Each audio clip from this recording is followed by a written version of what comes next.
por que eu falei que esse desfile seria o pano de fundo para a nossa palavra de hoje? Porque hoje nós vamos falar que nem todo mundo é igual e nem tudo que parece é. Por quê? Porque por fora, até na natureza tem coisas que são extremamente iguais, porém, por dentro, não são. Alguém sabe do que eu estou falando? Parábola do... Vamos ver se alguém lembra. O que na natureza parece igualzinho assim, ó, mas quando você amassa, um tem uma coisa dentro e o outro tem outra. O joio e o trigo. Nós vamos abrir as nossas Bíblias e deixar aberta nessa parábola que está lá em Mateus 13. Vamos ler Mateus 13. Vamos ler do 24 ao 30. E vamos meditar sobre isso hoje. O que o Senhor quer falar conosco? Quem achou, diz amém. Quem não achou, diz misericórdia. Então a gente espera, porque esse texto eu vou esperar, os outros não, tá?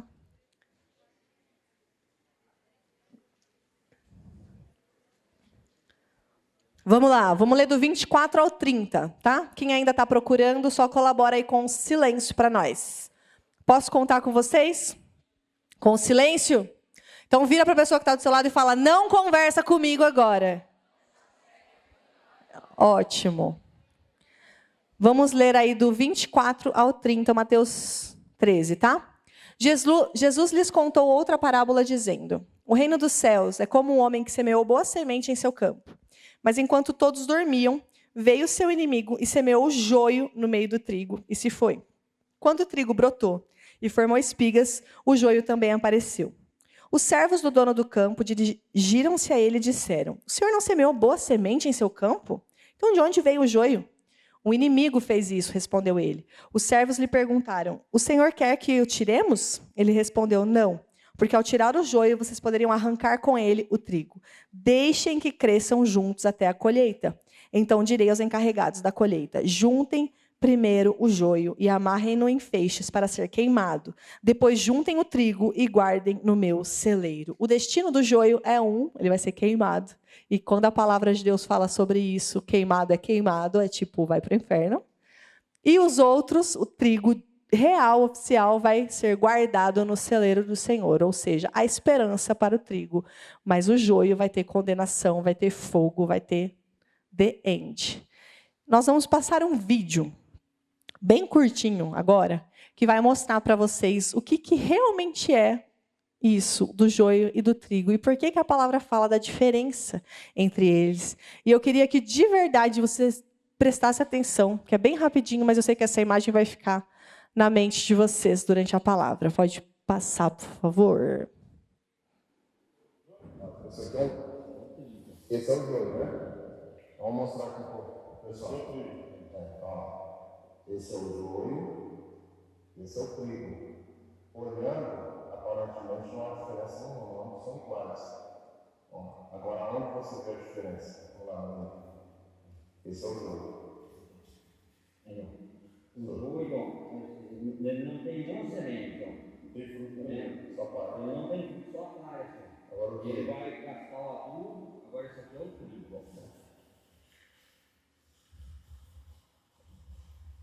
Aonde está a diferença do joio e do trigo? É que o trigo ele deu fruto, o joio não. Simples assim. Quando a gente é amassado por Jesus, o que é que sobra? Será que tem alguma coisa boa dentro de nós? Tem um texto que eu gosto muito que fala que Jesus, ele foi moído pelas nossas transgressões. E a gente às vezes quer se parecer com Jesus em muitas coisas, mas nessa parte do ser moído, a gente, não, Jesus já fez tudo, né? A gente não precisa fazer. Mas os processos que o Senhor nos submete, eles nos moem, eles nos trituram. Quando você viu esse rapaz esfregando a mão ali, o trigo no meio, é o que Jesus faz com a gente. Ele precisa saber o que é que tem dentro de você. Porque por fora, parecer com o discípulo de Jesus é muito fácil. Você pode se vestir como crente, você pode falar como crente, você pode postar coisas que os crentes postam, seu linguajar pode ser muito evangeliquez. Porém, o que é que tem dentro de você? Quem é você quando Jesus te amassa? Do jeito que esse agricultor fez aqui com esse trigo e com esse joio. Será que tem semente dentro de você? Ou será que não tem nada? Você só está disfarçando para ficar camuflado no meio dos crentes, para o seu pai e para sua mãe não encher o seu saco, você está aqui só para obedecer. Porque quando tiver 18, 19 anos, você já pensa em sair fora disso tudo. Quem é você quando Jesus te amassa? Essa é a pergunta que eu quero fazer para vocês hoje. É nisso que a gente vai trabalhar aí no restante dessa noite. Então, como que a gente vai reproduzir o que Jesus carrega? Pensa comigo, como que a gente reproduz o que Jesus carrega? A gente não é filho do pecado? A gente não nasceu de Adão? Sim, nós nascemos de Adão. E se a gente não nascer de novo? Repete comigo, nascer de novo. Mais forte, nascer de novo. Você precisa nascer de novo para você reproduzir o que Jesus carrega. Lá em 1 Coríntios 15, para quem está anotando, 47 ao 49 diz: o primeiro homem era pó da terra. Quem que era o primeiro homem? Adão. O primeiro homem era do pó da terra. O segundo homem, do céu. Quem que era o segundo homem? Quem que era o segundo homem? Jesus. Fala sem medo, é isso aí. Os que são da terra são semelhantes ao homem terreno, os que são do céu ao homem celestial. Assim como tivemos a imagem do homem terreno, teremos também a imagem do homem celestial. Então, quando Adão, o velho homem, ele é a matriz reprodutora, ele vai reproduzir o quê? A natureza adâmica, a natureza pecaminosa, que é aquela pessoa que vive deliberadamente uma vida promíscua. Ela faz o que ela quer, ela segue seus instintos e ela não tem culpa porque ela não tem conhecimento. Porém, quando o evangelho é implantado em nós, nós temos a oportunidade de acolher essa palavra e nascermos de novo. Quando a gente nasce de novo, é como um restart na nossa vida. E aí sim, nós começamos a reproduzir segundo o homem do céu, aquele que morreu por nós. Sem pecado. É só porque Jesus fez tudo que ele fez, sem pecado, é que nós, quando nascemos de novo nele, conseguimos reproduzir o que ele carrega. Significa que eu não vou pecar, pastora? Não, significa que quando você pecar, porque vai acontecer, eu espero que cada vez menos, em nome de Jesus, mas quando você pecar, você tem alguém junto ao Pai, um intercessor, e você vai se arrepender, você vai receber perdão e você vai começar de novo. Essa é a vida do crente. A nossa guerra está aí. Vocês estão entendendo? Então, como é que a gente vai ser esse trigo? Às vezes tem um joio do seu lado, cara, igualzinho você. Mas quando ele é amassado, Jesus não consegue encontrar nada nele. Jesus não consegue encontrar nada. E ele vai para onde? Ele vai ser queimado. E você está ali do lado dele. Será que quando você é amassado tem alguma semente dentro de você? Semente fala do quê, gente? Fala de reprodução, de vida. Quando você pega uma fruta que tem semente, vamos lá, uma maçã, por exemplo.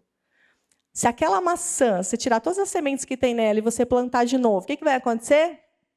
Teremos mais maçãs. Então, quando você, que é discípulo de Jesus, que nasceu de novo, você derrama da sua semente sobre a vida de alguém, você fala de Jesus para alguém, você simplesmente vive como Jesus. Eu não sou evangelista, eu não consigo ficar falando de Jesus. Mas beleza, você só vive como Jesus vivia, perto das pessoas do seu convívio.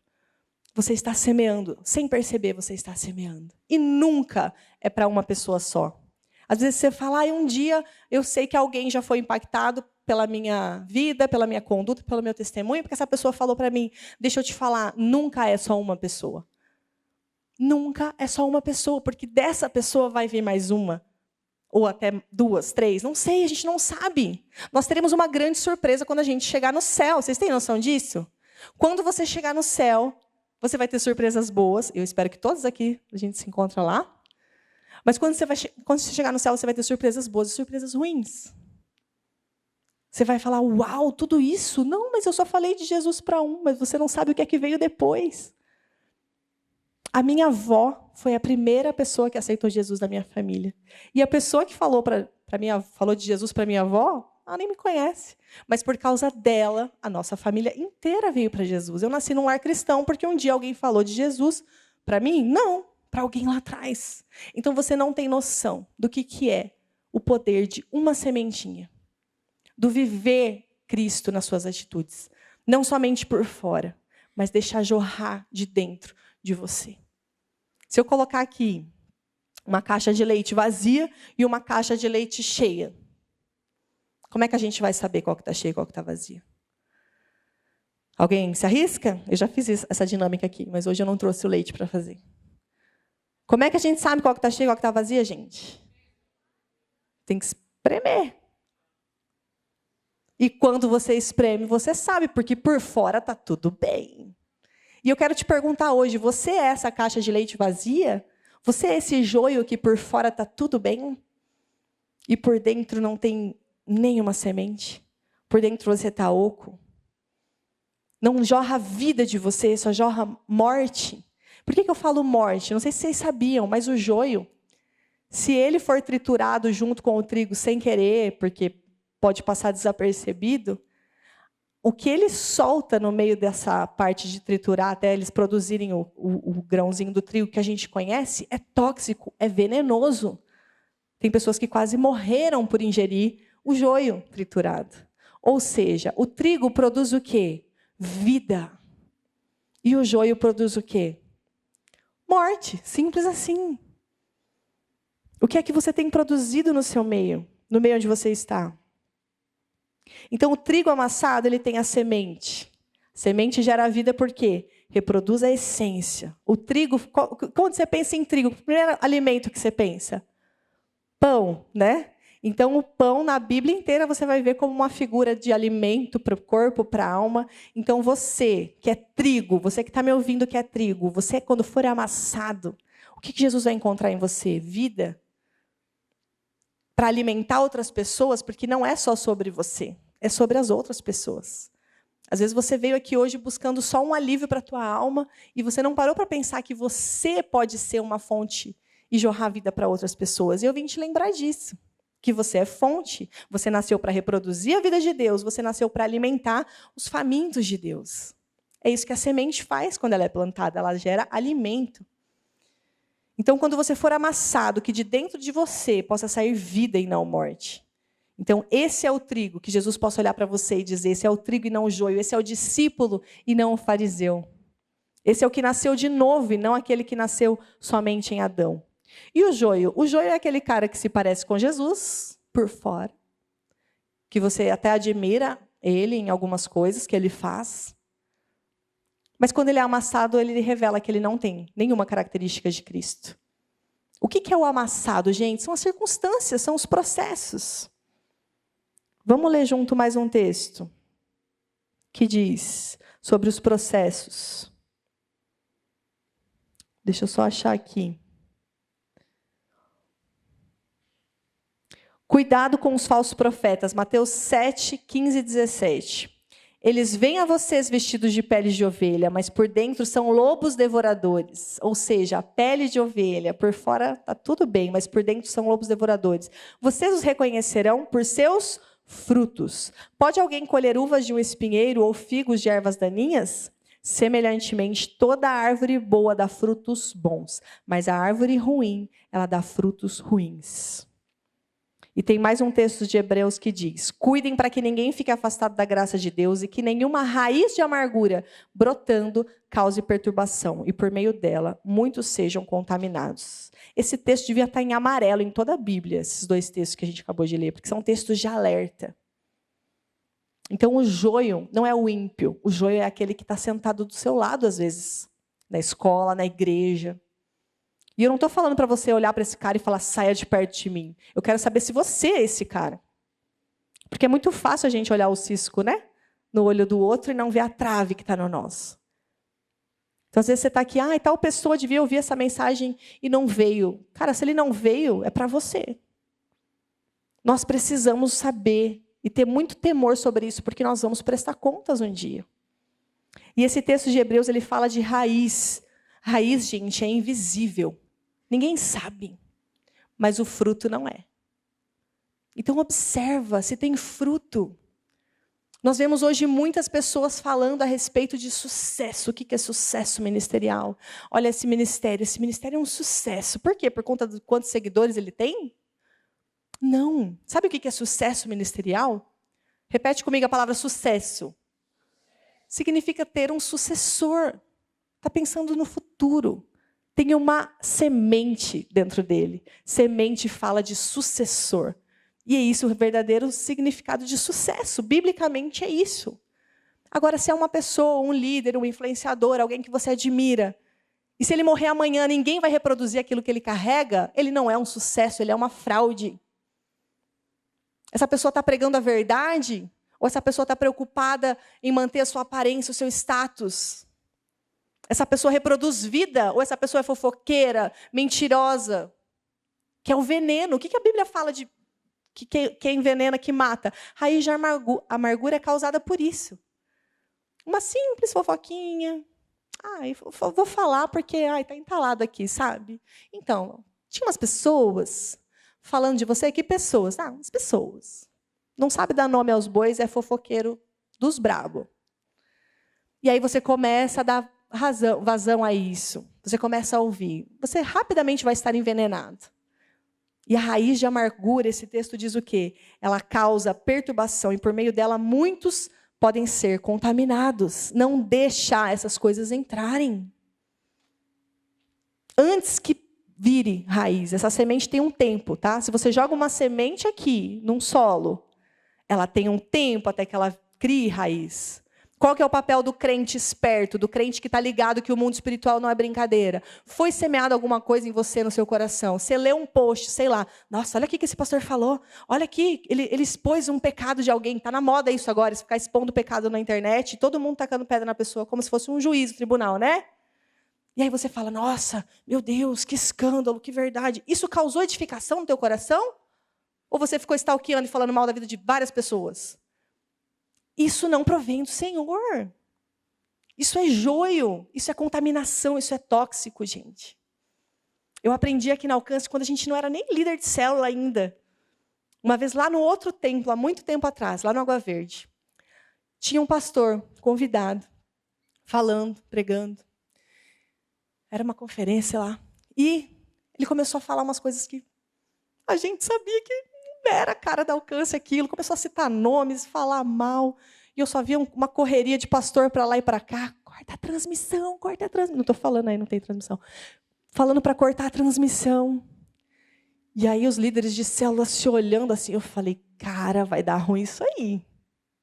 O cara estava fazendo aquilo que a gente aprende todo domingo com o pastor Luciano.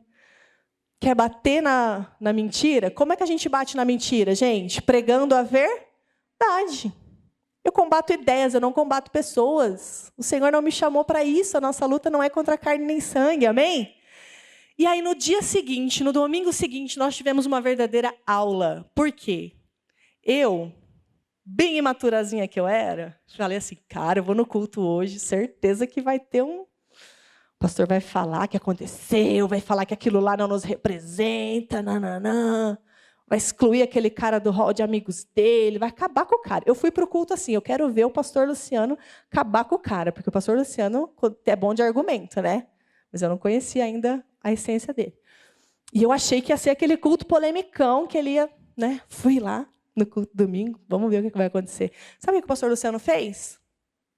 Vocês sabem o que ele fez?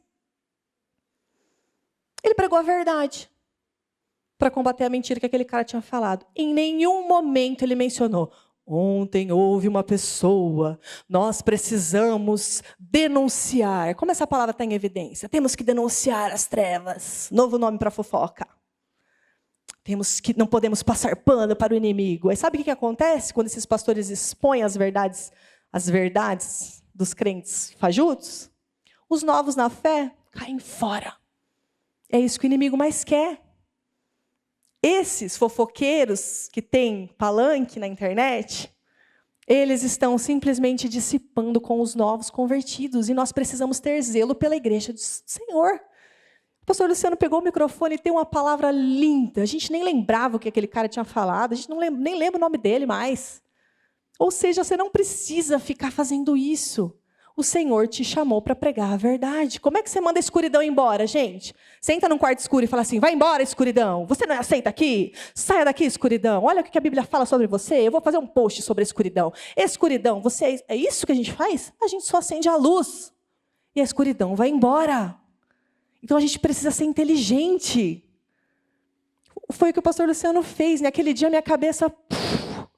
Falei, meu Deus, como eu sou imatura. Como eu sou criança, de ficar querendo ver polêmica, de ficar querendo ver gente sendo exposta e envergonhado. Vai assistir uma série, sei lá, se você gosta disso. Mas púlpito não é lugar disso. E seu Instagram, se você é discípulo de Jesus, não é lugar nem de ficar assistindo isso, muito menos de postar isso. Vocês estão entendendo, gente? Nós não podemos ser o joio. Nós precisamos que as pessoas olhem para nós. E quando Jesus nos esmagar, elas vão ver os nossos processos, vão falar, isso é crente. Olha a perseguição que essa menina está passando na escola e olha o testemunho que ela está dando. Ela é crente demais, ela é muito trigo. Ela é muito discípula de Jesus. E não é nos dias bons que os discípulos aparecem. Nos dias bons está tudo bem. É nos dias maus. É quando você perde alguém que você amava, e você não entende os processos de Deus, porque a vontade dele é soberana, mas Jesus podia curar aquela pessoa, e Jesus não curou. Já passei por isso, gente. Mas como é bom encontrar Jesus no luto. Como é bom encontrar Jesus nos nãos. Enquanto a gente é criança, a gente não consegue discernir não de Jesus, mas quando a gente entra na adolescência e na juventude, os nãos doem, mas esse processo é o Senhor pegando você e fazendo assim. Vamos ver o que ele carrega, se ele me ama mesmo quando eu digo não para ele. Se ele vai permanecer mesmo quando eu digo para ele deixar esse relacionamento. Se ele vai permanecer fiel mesmo no dia mau. Vocês não são mais crianças, gente.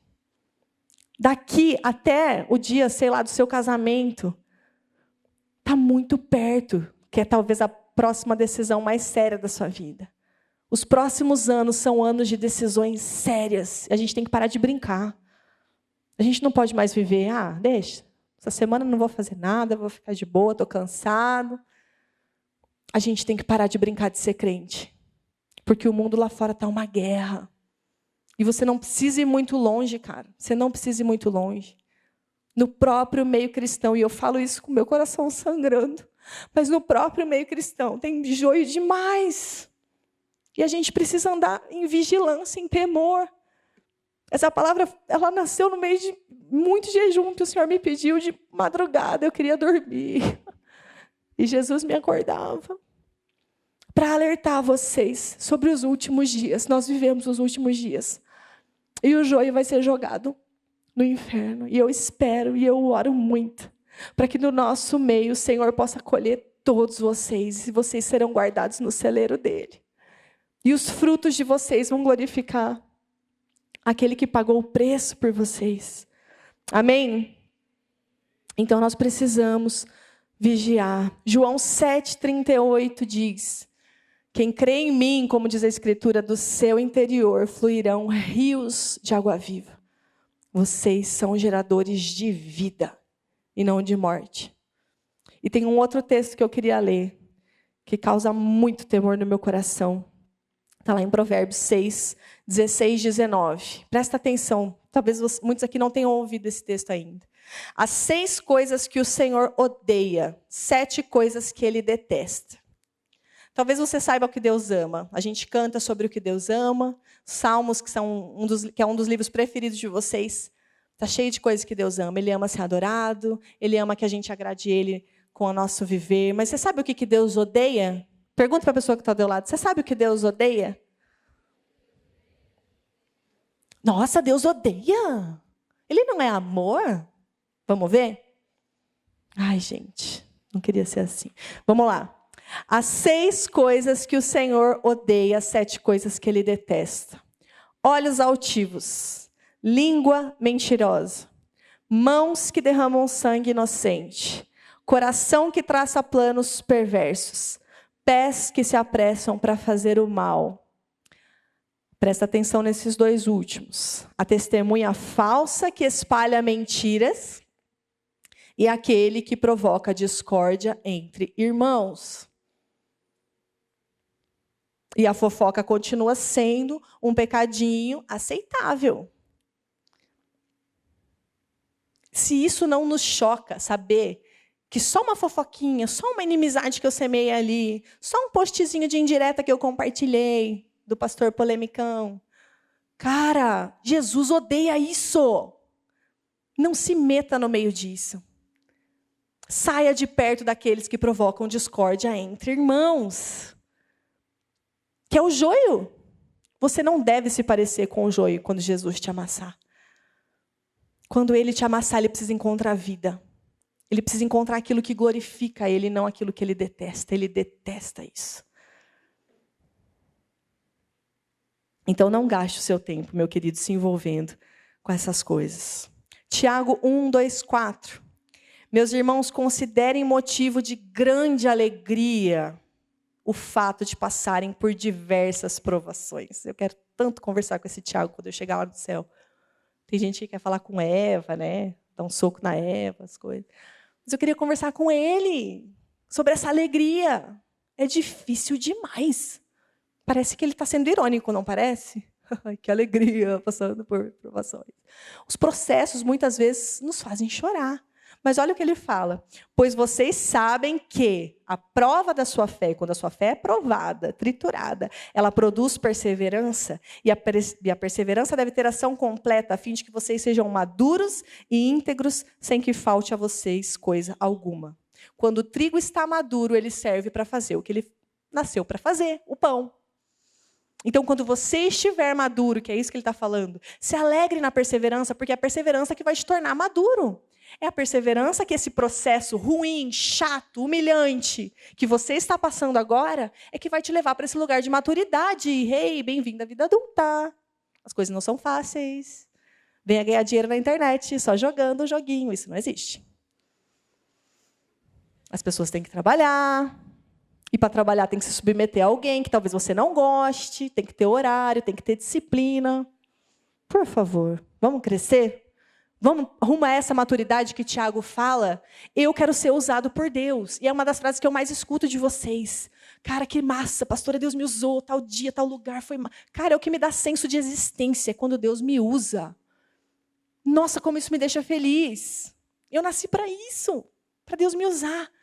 Mas como é que Deus vai te usar, meu querido? Se você não consegue se submeter aos processos. Ah, não, até aqui, beleza, mas agora não. Bate o pé e teima. E torna a liderança dos seus pais pesarosa, cansativa, difícil. Qual que é o papel do adolescente que ainda não saiu de casa? Se submeter a quem? A mim? Não, aos seus pais. A primeira autoridade. É o beabá, cara. Você está achando, nossa, não vejo a hora de sair da minha casa. Mano, resolve a tarefa que você tem para fazer hoje. Que é se submeter ao seu pai e à sua mãe e tornar a liderança deles fácil, facilitador do processo. Você nasceu para ser facilitador do processo, não para ser dificultador. Ai, porque adolescente é chamado de aborrecente. Aqui não. Em nome de Jesus. Amém? Os nossos adolescentes serão facilitadores do propósito. Quando Isaac foi amarrado por Abraão, vocês lembram dessa história? Vocês acham que Isaac era pequenininho, tipo do tamanho do Nicolas, meu filho? Que eu posso amarrar ele do jeito que eu quiser, a hora que eu quiser, que ele é fraco? Não. Ele era adolescente, ele era forte. Você imagina Abraão amarrando ele e deitando ele no altar? Ô pai, você está bem? E ele podia falar, sai daqui, velho, você está louco? Você não falou que Jesus ia prover um cordeiro para o sacrifício? Você está me amarrando aqui por quê? Isaac foi um facilitador do propósito. Por quê? Porque ele era bobo, porque ele tinha problema, porque ele tinha TDAH, não percebeu o que estava acontecendo? Não, porque Isaac era submisso e ele reconhecia o Deus do pai dele. Meu pai ouve Deus, meu pai sabe o que ele está falando. E sabe o que Abraão estava pensando? Eu vou matar esse moleque, Jesus vai ressuscitar ele.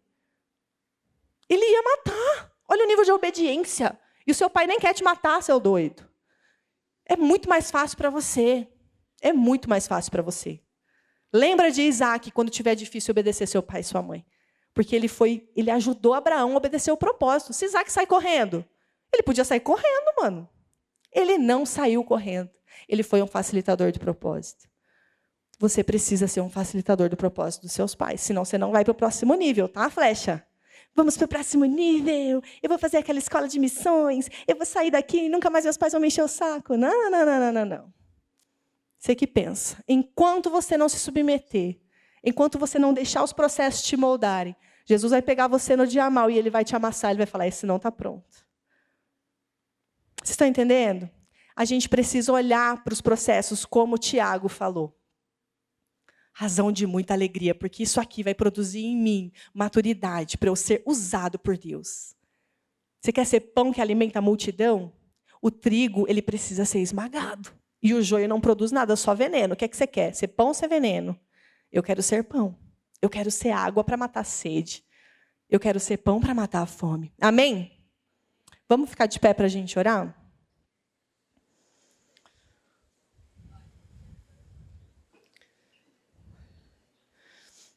Eu queria de verdade que a gente pudesse essa semana ruminar essa palavra. Sabe o que é ruminar? Você já viu algum boi, alguma vaca comendo? Eles parecem que estão comendo chiclete. Eles ficam com aquilo na boca um tempão. Então, que essa palavra, que eu sei que não foi paz e amor hoje, mas eu sei que vai produzir coisas boas nos solos férteis que vocês são. E essa palavra foi para preparar vocês para o que vem por aí, tá? Porque o sobrenatural é paulada. É presença de Jesus, mas é muita paulada também. Mas sabe qual que é a boa notícia? Jesus corrige quem ele ama. Vocês são amados demais. Se o Senhor não amasse vocês, ele faria, sabe o quê? Vive do jeito que vocês quiserem. Eu não estou nem aí. Ele não está assim. Ele ama tanto vocês, que ele é empenhado em corrigir. Se tem uma coisinha, talvez, que ele precisa tirar hoje, e ele está te cutucando para isso. Ele quer fazer isso hoje. Amém? Então, abaixe sua cabeça, nós vamos orar. Senhor Deus, eu quero te agradecer, porque a tua palavra é viva e eficaz, Senhor. E por saber que a tua palavra é eficaz, eu sei que eu não preciso falar mais nada, porque ela é eficaz. Ela está fazendo o que ela deve fazer, dentro de cada um aqui nessa noite. Eu quero orar agora, Senhor, contra toda resistência aos processos do Senhor. Para aqueles que ainda estão tentando entender o que foi falado, para aqueles que o coração ainda está enrijecido pela dor, pelo medo. Eu oro agora para que o teu Santo Espírito de Deus, que é doce, que é gentil, que é tão amável, que ele faça esse papel de abraçar esses corações, de amolecer esses corações e de convencer, meu Pai, cada adolescente aqui de todo pecado que precisa ser confessado e deixado, Senhor. Nós estamos aqui como liderança dessa casa, crendo, Senhor, que esse ano vai ser diferente. Crendo, Senhor, que esse ano será um divisor de águas, Pai, para nós. E o inimigo ficará tão frustrado e tão furioso conosco. Porque toda vez que ele se levantar para tentar tirar a gente do foco, nós estaremos vigilantes e atentos. Então ele pode vir 1, 2, 3 vezes, quantas vezes ele quiser, mas ele vai nos encontrar vigilantes e atentos. E o Senhor vai nos encontrar de joelhos. Senhor, nós queremos ser qualquer coisa esse ano, mas não nos deixa ficarmos dispersos. Queremos ser adolescentes de oração, que não vão ficar satisfeitos com a média, mas que vão além. E quando os processos do Senhor vierem nos esmagar, o Senhor vai encontrar dentro de nós frutos e sementes que vão te agradar e vão cumprir o propósito. A gente só existe para isso, Senhor, para cumprir o teu propósito. Então, vem Espírito Santo nessa noite, com temor. Vem Espírito Santo nessa noite, com arrependimento. A tua palavra nos garante que depois do arrependimento, a presença de Jesus vem. João Batista clamava no deserto: arrependam-se. E quando ele caminhava, pouco tempo depois Jesus veio. Então não clamaremos pela tua presença, Jesus, antes de nos prostrarmos e nos arrependermos, porque esse é o caminho para o Senhor vir. Venha, Jesus. Toca-nos, Senhor. Não nos deixe como estamos, Pai. Não nos deixe como estamos, Senhor. Tem misericórdia da sua igreja. Tem misericórdia, Senhor, de nós que muitas vezes damos ouvidos para joios, para pessoas que não nos edificam. Nos perdoa, Jesus. Temos ignorado homens e mulheres de Deus que estão do nosso lado fisicamente, para ouvirmos essas pessoas que não se parecem contigo. Tem misericórdia de nós, Jesus. Tem misericórdia de nós, Jesus.